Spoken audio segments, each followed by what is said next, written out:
Hi everyone, I'm Maddie. And I'm Amber. And we're Witches Talking Tarot. And today we're following up our Tress Tree episode with grounding. Yes. Which I think the two pair so Absolutely. well. Because I love to just hug a tree and feel that bitch. Right, well, I guess I'll get that was way weird. Sorry, y'all. It's late. Watch our last episode and you'll understand the reference. Bad Dragon, Yeah. Really, I just love hugging a tree. Them vibes is so not like a washing machine. Don't misunderstand the growl, guys.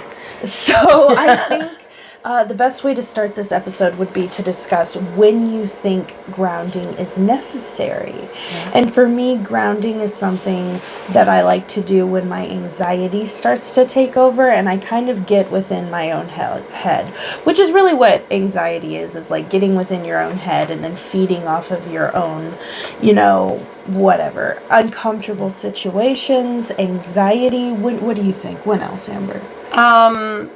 I think grounding is really important when you've just been so disconnected and you've been so caught up in other things, like not related to your own well-being, your own mental health, or your own spirituality. And those are the times where I would do the out in nature grounding when possible, right? And like you recently talked about going out into the woods. And this is like going out into the woods, not going out into the nature in your backyard, which is wonderful and absolutely pleasant and wonderful and enjoyable. But there's that difference. Granted. But also, I saw this funny ass TikTok where this bitch was like, I did not feel welcome in the forest around my house. And then this tree was like, yeah, because our buddies used to live there where your house is. Oh my God, I love that. Did you see that? I did not see that. But oh, that's okay. Hilarious. Yeah, and she was like, I am never grounding at the trees by my house again. Always to the park, y'all. Always go to the park. You know why? Because we protect those trees. And she's not wrong. That is actually so fucking sad. That's sad, but funny. It is sad and it is funny, but my tree loves me. I've been taking care of it since it was little, and anyway, we've had the conversation that it waves at me. Anywho. So symptoms of needing to ground are brain fog is one. That is when I say feeling fog. Disconnected. Yes. Brain fog. Feeling out of it, feeling overworked, overwhelmed. When you feel staticky, I call it staticky. It's like there is literal electronic shit going on under you, like TV static. You know what it looks like? It feels like that under your skin.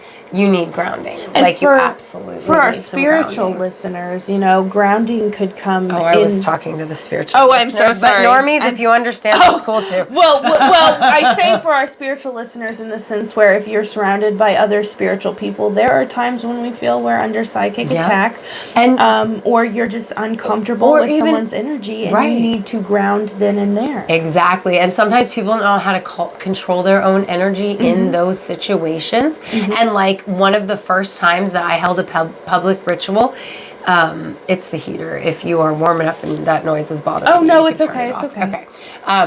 But one of the first times, it was I think the second time I held a public ritual, somebody that was in attendance that had also performed public rituals let me in on a little secret that you may never want to invite people to hold hands with each other because not everybody is able or willing to control their own energy, and that other people who are receptors and unable to control what they receive, which we are going to cover in this whole grounding thing, but you may not want to encourage them to touch each other during a ritual or grounding experience because it can totally throw off their energy levels and they can actually kind of get ill. And I know you normies, if you're willing to listen to us, that sounds weird, but it's true. A fucking thing. You get sick as a fucking dog. You have to lay down, you got to close your eyes, you got to eat something with high fat or high sugar content. I'm not kidding. You get physically ill. Demental. Literally though, for real.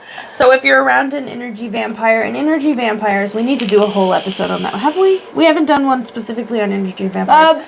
Sometimes they know. We did a section on energy vampires in our 2-part vampire episode. Well, sometimes they know what they're doing, and sometimes they're not aware. They're not aware they're energy vampires. They're like, I love your energy. I just feel so great great when I'm around you. It's like I'm just feeding off of you. But either way, And you may they need really to ground are, yourself. and they just don't know. And yeah, you may need to ground yourself to get what energy you have cleansed by whatever earth energy is present, because earth energy is the energy for grounding. Right. Would you, I mean, water is good for cleansing, but No, I I wouldn't would say call earth. grounding. Yeah, like if you're gonna ground with water, it's got to be water that's at the liminal, completely connected to earth. I think so.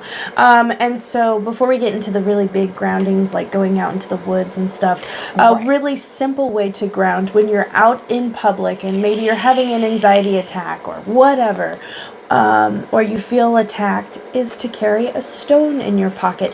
Now they have worry stones. Yeah. You know, those are old. You know, they used to carry worry stones all the time. And rings, they have stones in them. You can have a special Necklaces? ring. Yeah, Yes. necklaces. Like It doesn't have to be a stone. Like, It doesn't I have will to be a rub my crystal. pentacle. Right. I will hold or rub my pentacle for comfort and grounding and a protective feeling when I'm feeling vulnerable. Well, And really, the pentacle is the protective one. Like my stones, like if I'm feeling like I want some grounding, I will put hands on some of my amber. Because I like that because amber comes from a tree. Yeah. Tree so, resin. and it doesn't have to be like And it's a stones. stone. It doesn't have to be crystals. You can carry a Yeah. special, I want to say Coin? twig or stick, Yeah. coin, like you said, a pentacle necklace. Mm-hmm. And it can even be oil blends you can rub on yourself or herbs. spray. You can carry herbs with you too. Oh yeah, a Grounding little herbs. herbal a little sachet. Yeah. Amber actually carries this awesome essential oil blend called Your Grounded Buddy. She made a candle out of it for us we're using today. And I thought it would be cute for the grounding episode. Does it smell good? I think so. Please don't burn your hair. Oh, no. I know. didn't I wanna have put so it many. near- No, it smells great. I did not want to put it near your hair. I'm sorry. No, it's okay. I have so much of it. Yes. But anyway, the essential oil rub that Amber has, I know has sage in it, lavender. For your grounded buddy. Yes. Oh, this is not that notebook. It's got sandalwood. It's all the things that bring me down and ground me, okay? A lot of my oil blends I built specifically for me. Sandalwood is, as I stated in our last episode, we were talking about our cacao ceremony that's coming up in Beltane, that you can check out on our Etsy's, which will be in the bio, in the description there. Nice hint, wink, wink, you know how it goes. Anyway, as I was saying, that sandalwood's like my favorite, and sandalwood is very grounding. It's great for prosperity too, but with it coming from like a wood, I'm pretty sure it's a sandalwood tree. I hope it's not like the paprika tree that I once thought was existing out there. No, I don't know why you said wood, and then stupid ass Uncle Joey from Full House came into my mind with he has that stupid puppy. Yes! I was like, wait, Amber, did you say wood? I hate that shit. God, I love that shit. The dichotomy of these witches. Anyway, so it definitely has sandalwood, and I can't remember. It has a bunch of really grounding herbs in it. It smells fucking amazing. Jasmine's in it, but I'm not It smells amazing, and you can get the roller. See, the roller can be put on at any time. Take it out of your purse, out of your pocket if you don't have a purse. Right, and it's not Rub even it like on a yourself. spray. Nobody's even gonna notice. Right. Now, Especially if you want just the put it- spray, like carry it in your purse or your bag or whatever, and then you walk out of a situation, you're like, this bitch got me fucked up. I need to be grounded. Just spray that shit around you, and people will assume you're spraying a perfume. They will. They will. They So it's very absolutely will. inconspicuous. Right. So I think grounding comes with also like the senses, you don't always that we have this sense of touch with the stones, and then we have this sense of smell, right? Smell with the scent.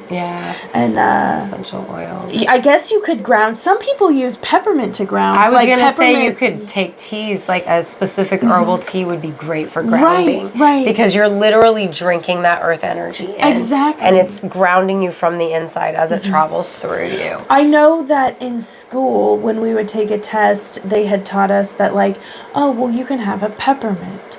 You know what I mean? And a peppermint would kind of ground you and make you stop feeling as nervous and makes you focus. Yes. And that's not necessarily the herb peppermint. I'm talking about the old school candy. Right. You know? Yeah, exactly. But that does have real peppermint oil. Oh, it absolutely does. Right, which is great for nausea, which also sometimes when you're in need of grounding, you can feel it in your belly and it does come off as a sick stomach feeling. So peppermint really does help with that grounding as well. And I know that you know, like, you know, you might be one of those guys that's out there going, oh, that's psychosomatic, blah, blah, blah. Okay, so well, it's still working. If it fucking working, exactly. Thank you.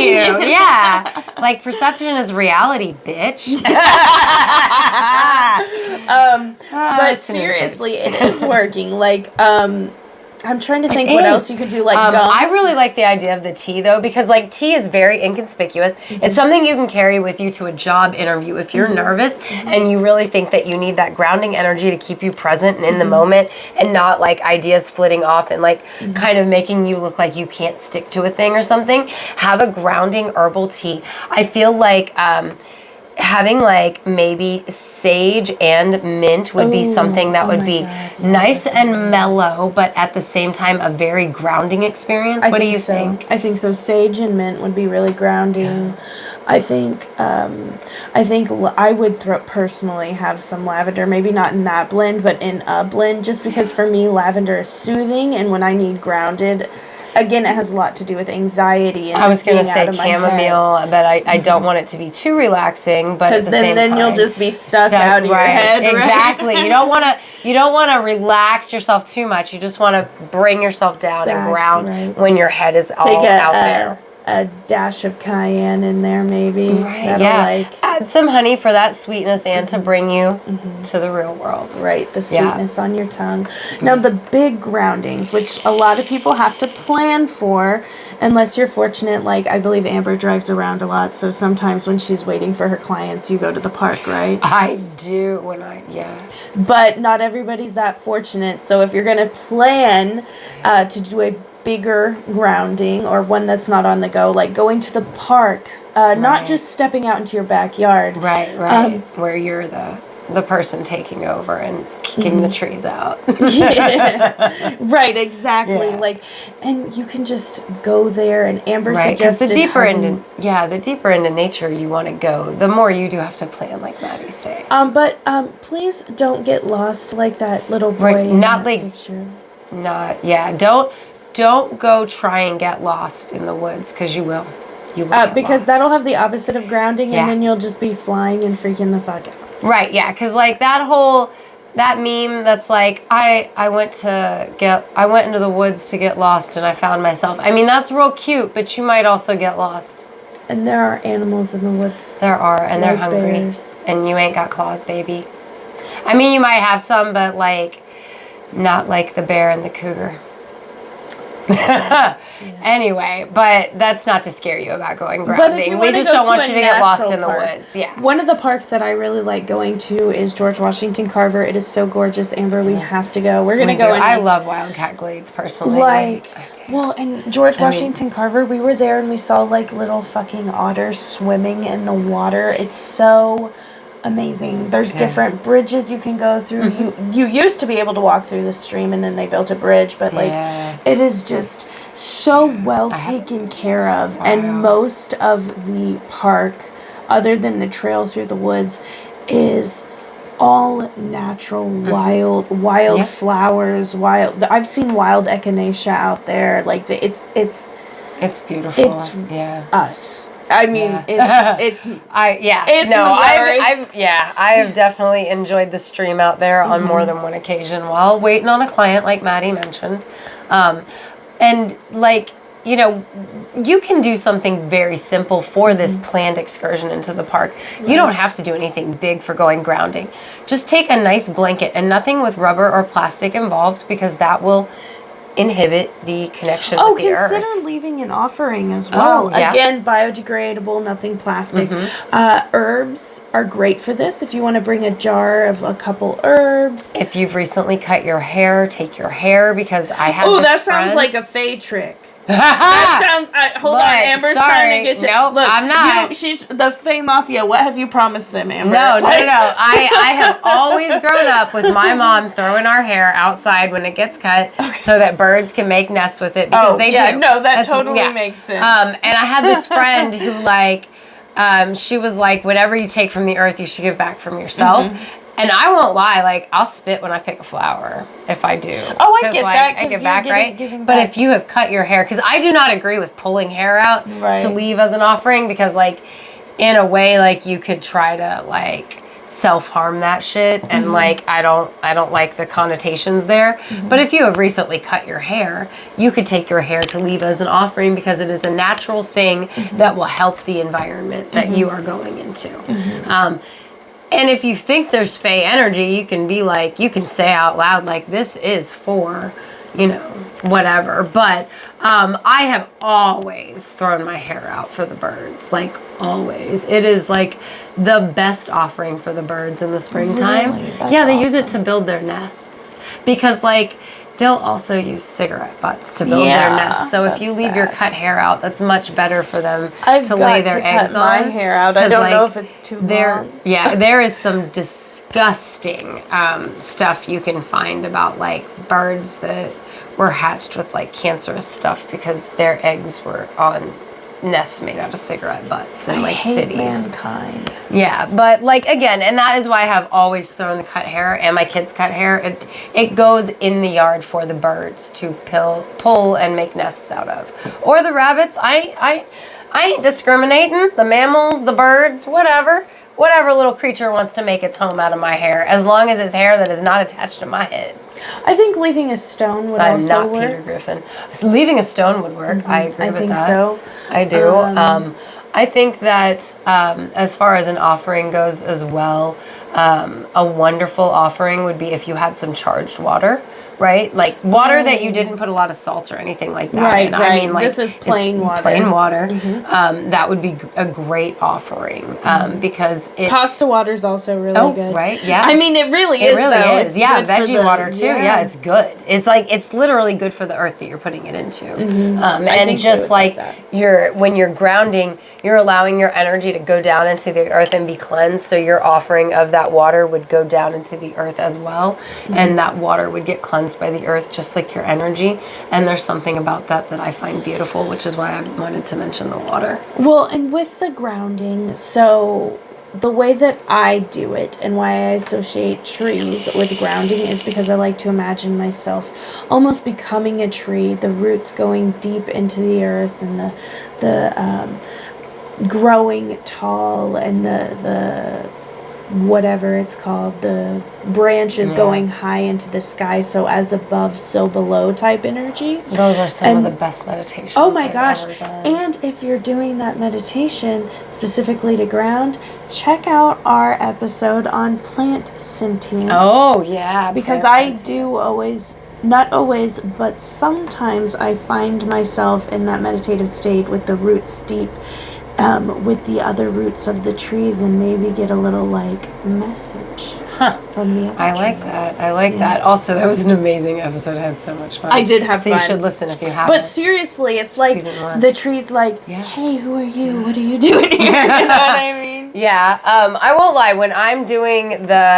my grounding in that kind of manner, I'm literally picturing a hula hoop of light going through me and the earth, if that makes sense. The light goes above my head and well below my body as it makes its cycle of going from me into the earth to be cleansed and back again. And it's almost like color changing light. When I do the tree thing, the roots, my roots go even deeper and deeper and deeper until they go through, because they're so strong, right? Because they're spiritual roots, till they go through the crust of the earth, and they go down into the lava, onto the what?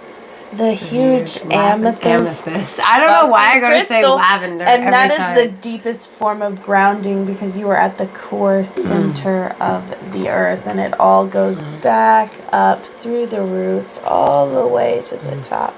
Yeah. That's how I do it. I love feeling the earth cleanse my energy as it comes out of me and goes back into me. And it's like very much like, have you seen like those little memes where it's the picture of the cartoon and like the energy going through them, and the picture of the tree and the way the energy is moving through the tree? Mm-hmm. It's like, that's exactly how it is for me in my grounding experiences. Now, I love the tree meditation, but that's not my go-to personally, unless like the times that I have been like, I'm going to do this tree meditation. Does that make sense? Mm-hmm. Yeah. Mm-hmm. Like, I mean, it's beautiful and it's wonderful. And if you it's very powerful. If you have not done it, it is worth it. But it is in my opinion, one that you do have to have planned, because you're going to want a quiet space. You're going to want to not be interrupted. It's like a meditation. Whereas the ones we mentioned earlier at the start of this video are more for spontaneous on the go. Right. And that's like when you need a grounding experience when you're not near nature. And there's there's all sorts of different scenarios in which you might need grounding. Like, you might be in the middle of a Muggle family gathering, and you feel like you've got to ground. So spray or oil. Thanksgiving and Christmas, exactly. Politics are brought up, and you're just like, I'm going to go to the bathroom, and you spray your spray, and they're like, are you smoking in the bathroom? Is that why it smells like... Okay, so... what if you're in a situation where you're not comfortable using the sprayer, or, okay, you don't have any of it available. You don't have a stone, you don't have spray, you don't have oil. What do you do, listener? Maddie? You wash your hands. Yeah. I was thinking clap. Oh, yeah, clap. Clap. Randomly be like, bada-bum-bum, because then you're like, but... Mm-hmm. If you can escape and go to the bathroom or something like that, and you can wash your hands, that's literally gonna ground you, because you're feeling the water. If it's cold water, that's like definitely drawing you back, but also it's cleansing as well. And a great way, okay, so you don't have anything else that's available to you, place your hand, specifically your left hand is your receiving hand. So place your left hand over your midsection. If you really want to do it properly, place it directly over your belly button, because that was your connection to your mother's womb when she was pregnant with you. And that is the universal way of connecting to your ancestors. And that will immediately provide you grounding energy by placing your hand directly over your belly button or your abdomen. I do it with both hands quite often. And people will often be like, are you pregnant? No, I stand this way. I do that sometimes, not intentionally, because I've been pregnant for 2 years. No, I've done it like my whole life. But there's different hand gestures you can make as well. First of all, a hand massage, I think, would be really grounding. Yeah. Like these certain pressure points. Oh, fuck. Mm-mm. I don't know them. No, let's be clear. No. The reason I said that is I saw you do this. And my nephew comes in my room last night and he's like, hey, can I see your hand? And I already have an idea that he's going to do that to me. But he starts over here first. And guys that are listening, I'm putting my fingers over certain nerve areas on my hand, okay? Like my nephew was. And he starts gently squeezing over here. And he's like, does that hurt? Does that hurt? And I'm like, no, but if you keep going further in and harder, it's going to hurt because you're going to hit a nerve. So then he moves over here and he starts doing it. And before I can say the same thing, he hits that fucking bundle of nerves, and my entire hand down to about here last night was tingly and painful. And I was so irritated about it. So that was my involuntary reaction to you saying that about the hands. Because there is a bundle of nerves in here that you can squeeze. Oh, yeah, absolutely. It has a lot to do with acupuncture and and pressure points. So I think acupuncture if you do the research on it, because I haven't, would be a good way to ground too, is because you do touch those nerves. Well, so acupuncture specifically is intended to realign your aura and your chi fields, but because there's specific lines of. I've watched a lot of videos. I just mean the feel on the feel on the your pressure hands. points. Yeah, the pressure points would be grounding, at least in my experience. Because if you're not doing it to a painful degree, right? Yeah. I mean, don't do it to a painful degree, but I could see where that would be grounding too, because it's like, holy shit, what the fuck is that? But don't do that. Like, you know what I mean? Like, dude, when he did that last night to my hand, that was my reaction. I was like, it was like, you're like, I'm here. Horrible. I'm in. No, it was unpleasant. Really? Yes, incredibly unpleasant. Yeah, no, it was not pleasant. But like rubbing certain pressure points, maybe not squeezing them, but rubbing pressure points, like your temples, like behind your ears.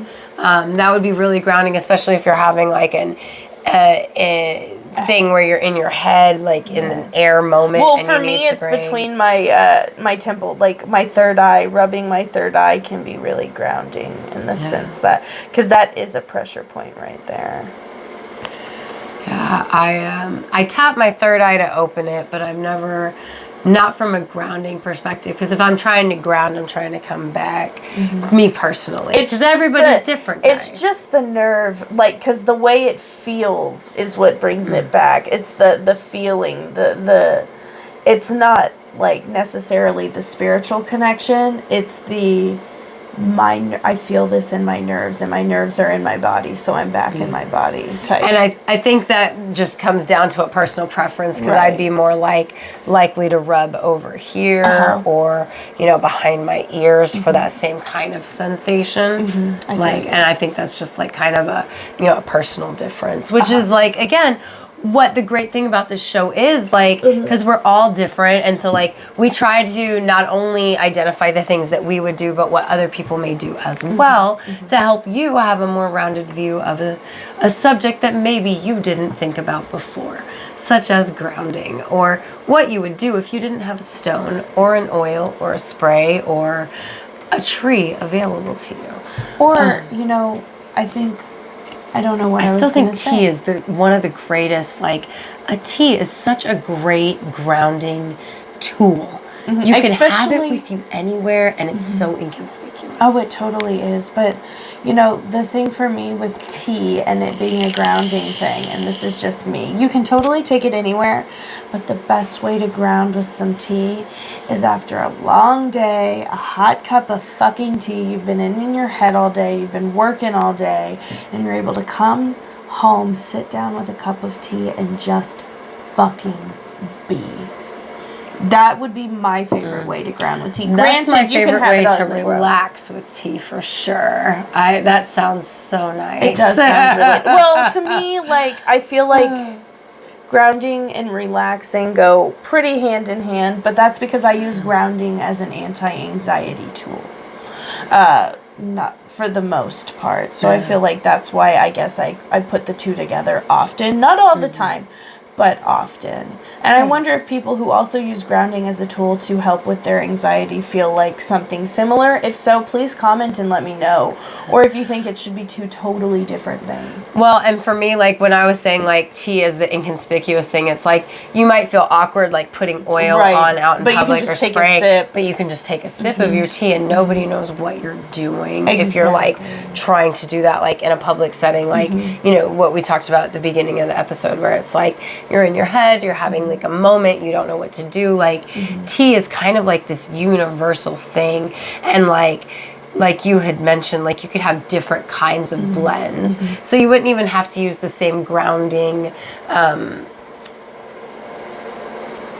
method every single day, right? You could have a different, so you didn't get bored with it or something like that, but that way at the same time, like, you still have that power with you at all times, especially if it is something you use, like, for like, to keep yourself from falling into a headspace of anxiety or overwhelming, like, existential dread. Yeah, I feel that.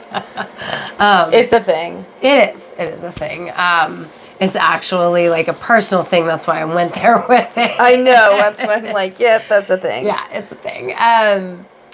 But like, I've never thought of using tea as grounding before, like out and about in public. But it came into my head when we were talking about like having a stone on you, having an oil on you, having a spray on you. And I just like kind of digging how like versatile like the using a drink for grounding purposes kind of is. I like because that. like You could do ice. You could do cold. Yeah. But also it's like you're taking it into you and it's inconspicuous. It's completely personal because like you could buy pre-made tea from like Peace, Love, and Tea Leaves, or you can like make your own tea blend based on what you want. But like either way, like you've got this. I love magic in the mundane, guys. If you haven't understood that yet, it's one of my favorite things. And realizing the kind of power you can have at your fingertips. So just in this glass of water that I endowed with magical powers. You know what I mean? Like, there's something really empowering about that. And I think that goes into your grounding as well. Thank you for bringing up the food you eat. Grounding with food is a thing. So leafy greens, if you're doing kitchen witchery, leafy greens are great for grounding. Root vegetables are great for grounding. So potatoes, beets, rutabaga, turnips. Kale. Kale?